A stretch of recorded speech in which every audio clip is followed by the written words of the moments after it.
الحمد للہ وحدہ والصلاة والسلام علی من لا نبی بعدہ۔ حضرت حکیم الامت مولانا اشرف علی تھانوی رحمۃ اللہ علیہ نے اپنی کتاب مناجات مقبول میں دو دعائیں برے رشتے سے بچنے کے عنوان سے لکھی ہیں کہ اگر وہ دو دعائیں پڑھی جائیں تو اللہ تبارک و تعالی برے رشتوں سے لوگوں کی حفاظت فرمائیں گے۔ ان میں سے ایک دعا یہ ہے، اللہم انی اعوذ بک من امرأۃ تشیبنی قبل المشیب واعوذ بک من ولد یکون علی وبالا واعوذ بک من مال یکون علی عذابا۔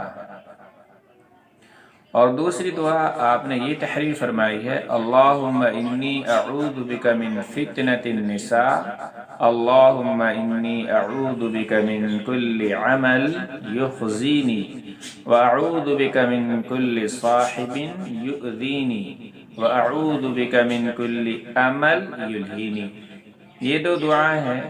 کہ اگر کوئی شخص ان دو دعاؤں کو پڑھے، ورد رکھے، نمازوں کے بعد پڑھے، جب بھی دعا کرے تو ان دو دعاؤں کا بھی اہتمام کرے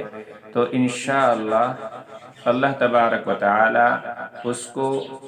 یا اس کے بچوں کا رشتہ ہے تو اس کے بچوں کو ایسے رشتوں سے محفوظ فرمائیں گے کہ جن رشتوں کے اندر کوئی شر چھپا ہوا ہوگا یا کوئی وبال ہوگا یا کوئی عذاب ہوگا یا پھر اس کے لیے ان رشتوں میں رسوائی کا کوئی ذریعہ ہوگا یا وہ رشتے اس کے لیے رسوائی کا ذریعہ بنیں گے، سبب بنیں گے، تو پھر ان دو دعاؤں کی برکت سے اللہ تبارک و تعالیٰ ان تمام مشکلات سے اس بندے یا بندی کی حفاظت فرمائیں گے جو بھی ان دو دعاؤں کو دل کی گہرائیوں سے اپنی خاطر، اپنے بچوں کی خاطر پڑھے گا۔ امید کرتے ہیں کہ اللہ تبارک و تعالیٰ ہمیں ان دو دعاؤں کا ورد رکھنے کی، دل سے کرنے کی، اخلاص سے پڑھنے کی توفیق نصیب فرمائے۔